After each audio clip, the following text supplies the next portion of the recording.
Opa, dua-duanya. Oh Tuhan tolong. Tuhan tolong.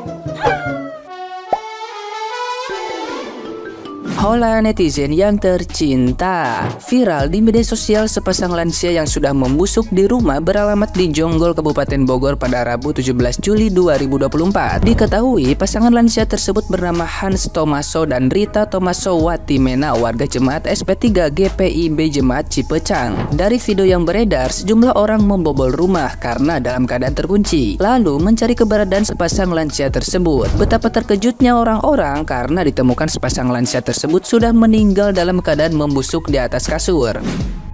Pada Jumat 12 Juli dan Sabtu 13 Juli 2024, RT menghubungi anak-anak almarhum yang diketahui berjumlah 3. Namun belum ada respon dari ketiganya. RT setempat menghubungi anak-anak karena tetangga sudah tidak melihat keberadaan opa di luar rumah. Lalu pada Sabtu 13 Juli 2024, pendeta SP3 GPIB Jemaat Cipecang berkunjung untuk mengajak oma dan opa perjamuan kudus di rumah serta menyampaikan maksud baik untuk kerja bakti membersihkan rumah oma dan opa. Kerja bakti ini bertujuan untuk dilakukan ibadah keluarga pada Rabu 17 Juli 2024, di mana warga jemaat SP3 bekerja sama dan menanggung bersama untuk konsumsi. Sebelumnya akan kerja bakti membersihkan rumah. Apa daya, pintu rumah terkunci, diketuk tidak ada kabar, dan akhirnya bersama RT RW diputuskan dibongkar karena anak-anak oma dan opa tetap tidak merespon. Kejadian ini menjadi bukti dengan cara di video. Sebagai bukti tidak ada maksud tidak baik membongkar rumah karena sudah mulai tercium bau tidak sedap. Setelah dibongkar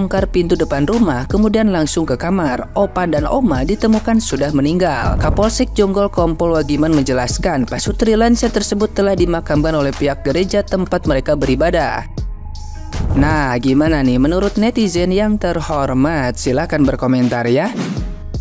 Gue cukup prihatin sama sepasang lansia yang meninggal dunia tapi nggak ada yang tahu, termasuk 3 anaknya. Mereka ditemukan tidak bernyawa tanggal 13 Juli 2024. RT setempat udah mencoba menghubungi mereka Jumat malam Sabtu paginya tapi nggak ada yang bisa dihubungin, termasuk anak-anaknya. Sabtunya, orang-orang gereja nyamperin rumah mereka buat ngajakin perjamuan kudus dan juga minta izin gladi resik tanggal 17 Juli ini. Tapi sesampai di sana ada bau busuk, terus akhirnya mereka videoin biar kayak ada bukti kalau mereka mendobrak rumahnya, nggak ada maksud jahat. Tapi pas masuk ke dalam, ya ditemukan sudah tidak bernyawa. Pas dibawa ke rumah sakit, katanya mereka sudah meninggal 4-5 hari yang lalu. Jadi yang meninggal oma dulu, baru opa karena si oma stroke. Kok parah banget sih anaknya nggak jagain orang tuanya? Jadi ada berita simpang siur di antara orang gereja yang nggak bisa dipublikasikan tentang kenapa anak-anaknya nggak ada buat jagain orang tua mereka. Bahkan sampai nggak ada yang tahu dan nggak bisa dihubungin sama sekali untuk kepentingan orang tuanya. Jujur itu kita nggak bisa hakimin, karena ya masalah keluarga, apalagi hubungan orang tua dan anak, itu benar-benar sesuatu yang traumatis dan sesakit itu. Jadi kita nggak bisa lihat dari satu sisi aja. Menurut gue pribadi yang pernah ngerasain rasa sakitnya, traumanya seperti apa, emang harus memaafkan dan melepaskan dulu dari diri kitanya sendiri. Mau orang lainnya juga belum maafin kita, yang penting kitanya sudah selesai terlebih dahulu. Karena nggak ada gunanya menasihati orang yang belum selesai, karena itu emang sesakit dan butuh proses. Setelah lo berdamai sama diri lo sendiri, jadinya lo bisa berpikir jernih dan melakukan segala sesuatu tanpa hitung-hitungan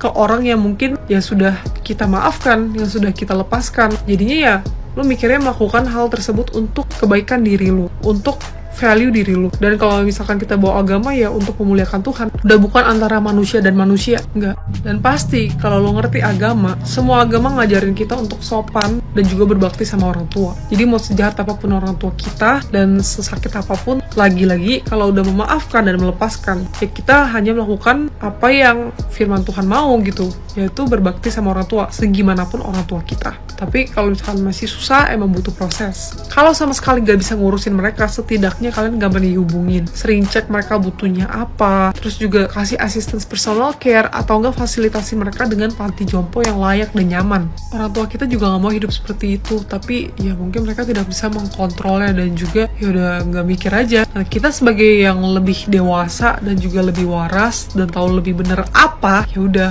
lakukanlah yang benar. Kenapa harus tahu yang benar tapi tetap lakuin yang salah?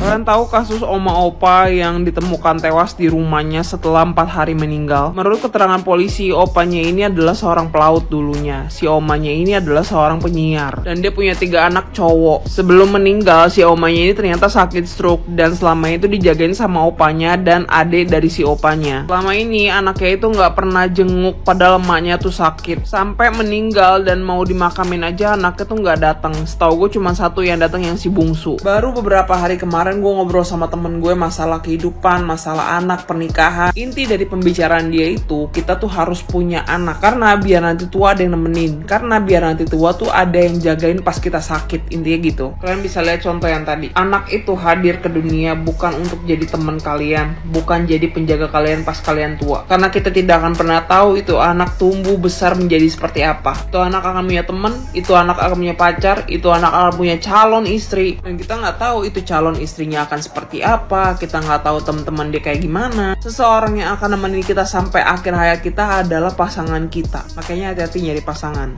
Anak adalah titipan. Pada saat dia besar nanti dia akan punya keluarga sendiri, dan tidak ada satu orang pun yang bisa menjamin suatu saat nanti dia tetap akan mencintai kita, akan menyayangi kita seperti kita menyayangi dia. Jadi jangan pernah berpikir tujuan lo punya anak itu untuk nemenin lo pas hari tua, karena belum tentu.